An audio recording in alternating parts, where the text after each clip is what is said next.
11 most crappy and demeaning discussions for the drawing room in the presence of family members and friends.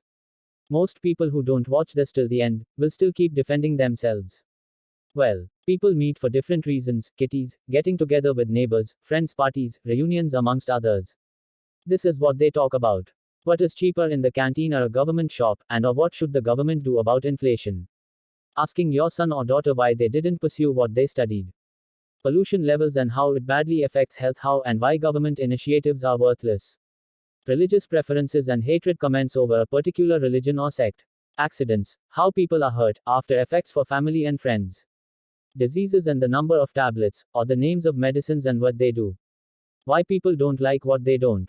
Eating, drinking, driving. Why an investment was a bad decision for someone and how they should have thought of their ability to make decisions.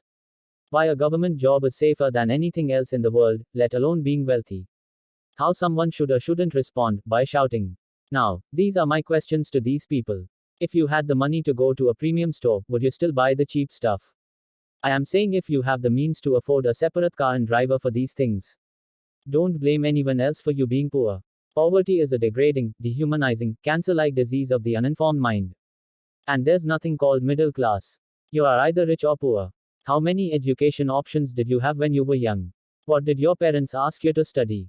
With all due respect to your hard work and years of association with the government or retirement from a company, please gain back your senses and understand the world today. There are so many new avenues and your younger generation deserves a better career and a better world to live in.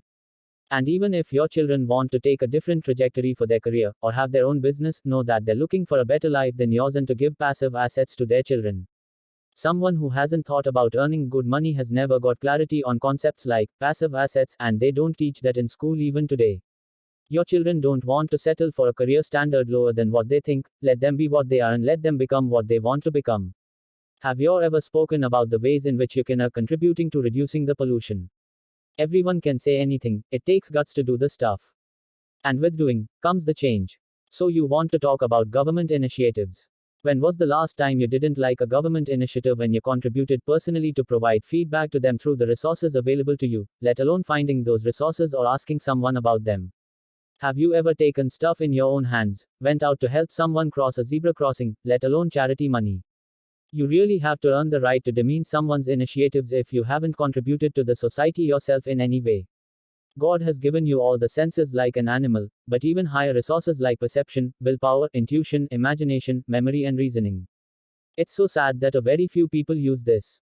Let's move further. Do you want to talk about religious preferences? Even a guru doesn't have the right to demean another religious sect or caste. The infinite intelligence is in an invisible energy which doesn't have a face, only a frequency. Fact remains that humans have distorted, made fun of, created, recreated history, and there's no human alive who could describe you the face of God. There is stuff happening in the world and there's stuff that would happen. Someone who has a religion enforced upon, just like you, would do it. Not you, but someone who has a religion enforced upon by the family or the society, while it may be voluntary at times. So you don't have the right to defend the universal laws of nature, or demeaning someone would come back to you. Law of gravity was in place even before someone wrote about it for the first time. Talking about accidents, you become what you think about, what you sow is what you reap, what a mind believes it achieves. These are not bookish concepts but laws that work always. You talk about accidents, you'll meet with an accident. So stay away from accident discussions. Not everyone in your group likes these discussions. You want to talk about diseases. Diseases are that follow you in with no fault of the person you're talking to. You're sowing in the mind of your friends and family diseases which will start to follow them too as they will think about what you talk about. People generally don't control what they think, and while they end up on the bed anytime in their lives unable to fight their disease, try blame themselves on the things they shouldn't have done. Have you ever eaten what you love or did what you love all by yourself without taking permission from someone? Everyone has their own right to make choices on how they want to live. If they're talking about what they like, leave it to them to do what they like or love. Don't pressure them to like what you like. Whether it's eating what they like, drinking what they want, or driving the car they like. You be responsible for your decisions once they've been taken and no one else.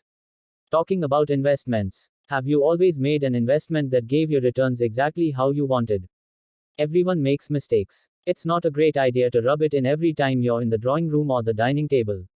You are just playing with their trust which they have upon you, as it's a matter you know about. You have all kinds of concepts within you that are put there by authority figures, your friends, your parents, and others. It's time to yank those out. You were probably told things like, go and get a good education, study hard, and once you get a good education with good grades, you'll go and get a good job in a good company or the government and work hard and long and stay there for 25 years and get a pension and be set for life. As a friend put it, you get a chicken little education so you get some chicken little degree, so you can go and impress some chicken little companies and go to work for some chicken little boss so you can stay in that chicken little company getting some chicken little paycheck for 30 years, listening to some guy you hate your whole life so that at the end of 30 years you get some chicken little pension. That's not a life, that's chicken feed. You know why they call it take home pay? Because you would be embarrassed to take it anywhere else. So if someone you know wants to be an entrepreneur, support them. I see so many people liking those silly reels or stories on Facebook, but when it comes to a friend who is an entrepreneur, you are embarrassed to like their efforts, let alone helping them in any way. Coming to shouting. If you're shouting at someone, it simply means that you're overconfident of your stuff and underconfident of being heard. Or it's your ego that is larger than anyone's life. What you give out you get, and how you treat people is how you would be treated. If someone else can talk about happiness, positivity, contribution, wealth creation, coaching, lessons learned from their investments, health, so can you. Don't just dump your garbage on someone, just because they're in your house. Look, these topics of drawing room or dining table discussions come from people who are unhealthy, unhappy, and broke.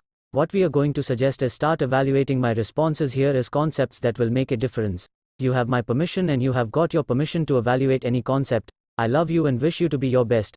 If you like what has been said here, like the video, or else you have the option to live the life the way you're living. Just remember that you have every right to make the world a better place or worse with your words. God bless you. Thank you for listening.